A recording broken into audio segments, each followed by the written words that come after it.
day, people! This is Sharpino here, welcome you guys to week 3 of the PMC League. This week we're taking on the Phoenix Incineroars. Now, you guys may not know this, but from the last season, this was the reigning member of our league. This was in fact the, not Phantombass, is that the word? It is in fact the Great Lake Greninjas. Now, last season we versed them twice, we lost twice. So, we're going to go ahead and hopefully have a better chance of facing this team off against them today. Having these team though, a lot of things to be worried about. So we've got things like the Tornadus. We have the Tornadus Theorem, we have the Volcanion, the Diggers B, Haxorus, Magnezone, Mencheo, Whimsicott, Skuntank, Uxie, Kabutops, and the Kricketune. Dilly woo! So, we do have a lot to work with against this team here. Obviously, the big threats on this team, of course, would be, that Volcanion. Does have a lot of bulk on it. He can obviously run that with Assault Vested. If he's really worried about my type of Coco, which can do a lot of damage if he has all the moves like, Earthquake and all that, which it does get access to. Also, things like Haxorus, if it's Choice Scarfed, if it's Life Bulbed, yeah, we're going to be in a lot of trouble today. So, we just got to make sure that we have all of our coverage. Also, from last season, this guy loves to use substitutes, so if we can counter some substitute plays, that would be great, and just make the rings. So, our first Pokemon that we're going to bring this week is going to be that Tapu Koko. Expert Belt with Thunderbolt, Dazzling Gleam, Hidden Power Ground, and Brave Bird. Now, you might be wondering, Chris, why are you running Hidden Power Ground and Brave Bird? A bit out there, but let me explain to you guys. So, Brave Bird obviously answers to things it seems like the Mancheo, but really we don't need that because really we've got, we've got Dazzling Gleam. But, I guess you could say it's for the Kricketune. It's another move. Even the Whimsicott actually. Whimsicott actually could be a bit of an issue if he tries to, wall us or something like that. We can go ahead and go for the surprise Brave Bird and bitch, you're dead. The Hidden Power Ground is for the Magnezone, because on his team, Magnezone is the only Pokemon that can check Tapu Koko. So if we can go ahead and expect a read for Magnezone to come in, we go for that Hidden Power Ground. Oh, what happened? What? Oh my god, what? Oh man. So even if we go for like a Dazzling Gleam, break the sturdy, then go for a Hidden Power Ground, we are looking good. So that is why we are bringing those moves this week. Next on the list we got is the Skarmory with the Shed Shell to prevent that Magnezone in case it has Magna Pull. You don't know, you might want to try and bring a Magnezone just to trap my Skarmory, you just don't know. So we've got things like Iron Head, Roost, Spikes, and Stealth Rock. So obviously, a lot of coverage there. Spikes and Stealth Rock, really, his team doesn't have a lot of defoggers on his team, not that I can see at least anyways. He has the Skuntank, I think, can learn Defog, and and Kabutops can also learn Rapid Spin, so he does have a few avenues to give him hazards, but that would mean he would have to actually bring Kabutops and all that. So, the other thing as well is I'm worried about Kabutops, and I'll explain a bit later why I'm a bit worried if he decides to bring it, but we'll explain a bit more as we go along. Now, the Iron Head is here just because if he decides to bring in the Whimsicott, we get walled like a mother, because if he just goes for Taunt, pranks the Taunt, we just lose. So at least we can go for the Iron Head, give that surprise factor, and we can actually do some work. Next on the list we've got Krookodile. We're going to go ahead, Intimidate. Okay, I think I was meant to go with Moxie, but we're going to Intimidate. I think this is just a kind of a check for things like, obviously the Haxorus.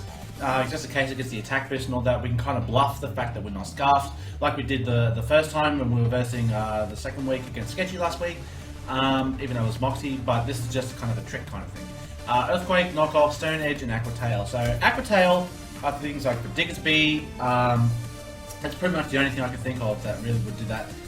Stone Edge is for things like the Tornadus, the Kricketune, I guess, if you want to really stretch it that far. But really, it's just going to be here just for utility clutch, like to weaken and to try to pounce on things. So kind of go for, like I said, that bluff kind of thing. So he might think, oh shit, he might not be scarfed, but then, I'll just go for our speed and like, oh shit, he's scarfed, fuck, the kind of surprise factor. Now, newest member to our team, it is Dragalge. Now we've got 2 new members to our team here. So we did a trade last week with one team, the FC Banefikers, our Pelippuff, his Pelippuff for our Flygon. And when we did that, anyways decided, I talked to Bird and a few other people, Abe and all that, and they're cool guys, they play a lot of battle leagues, and they said, you know what, if you do this trade with this free agent trade, then you'll be good. So this was a free agent trade, so I traded my Slowking for my Dragalge. Now the reason why I decided to swap Dragalge for Slowking is because we have Cresselia in our team. So really, we don't need another Psychic Wall in our team. That's what Cresselia is there for. But we have Dragalge, so now we've got ourselves a Dragon Answer to take care of from Flygon. And against this team here, we really do have a lot of... I mean, it does cover pretty well against this team here. Obviously, the big weakness on this team is obviously the Haxorus, but we do have an answer for that. We do have a Harbenberry. So, if you guys don't know what Harbenberry does, it reduces the super effective hit of Dragon by 1 turn. So if we go for a clean swap in on Dragalge against a Haxorus and then say Scarfed, not Dragon Danced, we count it. It should be able to live at least a +1 Dragon Claw with the Harbenberry reduction. So we've got Dragon Meteor, Sludge Wave, Hidden Power Ground, Toxic Spike. Now again, Toxic Spikes, even though he's got the Scun Tank, if he decides to bring Scun Tank, it's there. But if he doesn't, you know, it's there. But we go for Hidden Power Ground because of Magnezone. And again, Magnezone is just one of those Pokemon I really need to watch out for because in the past I've seen him go for Specs, I've seen him go for Substitute Leftovers, and we just have to make sure we have the coverage. That is all I'm looking for. Just get coverage, get in there, and just make sure that Magnezone is neutralized. Because it does do a lot of work against my next 2 Pokemon, of which is Pelipper. Pelipper! So, not a big fan of this Pokemon on the personal level, but on a competitive level, since you've got Drizzle as an ability, it ain't that bad. So we've done Leftovers, Hurricane, Surf, Knockoff, and Defog. So this is really just a utility Pelipper. So left here to stall out against obviously physical things like the Haxorus. I guess we can make scouts for Fire-type moves using the Pelipper. But again, things like Hurricane, Surf, Surf's going to get boosted by Drizzle. Knockoff is just to scout for items and all that. And Defog, just in case he does have some things on us, we do have the opportunity to get rid of them. Really, yeah, like Spikes and all that is really annoying, so I guess Defog could be there just to make sure that things like Tapu Koko and Dragalge don't get owned by fucking Spikes, because I mean, it does hurt them quite a bit.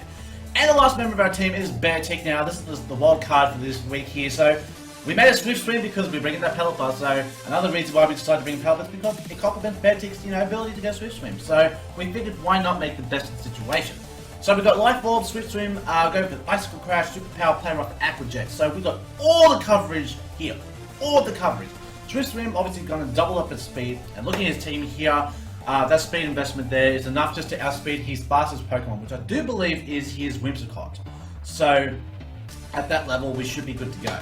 So hopefully we do well against the Phoenix Incineroars this week. Hopefully we can actually, even though he's changed his team colors, hopefully it doesn't mean we're going to lose to him still, because I really don't want to lose to him again. It's just, not that I have nothing against Jonah, I just don't like losing to the same person over and over again. It's like when I lose to Third. I mean, I don't like losing to Third.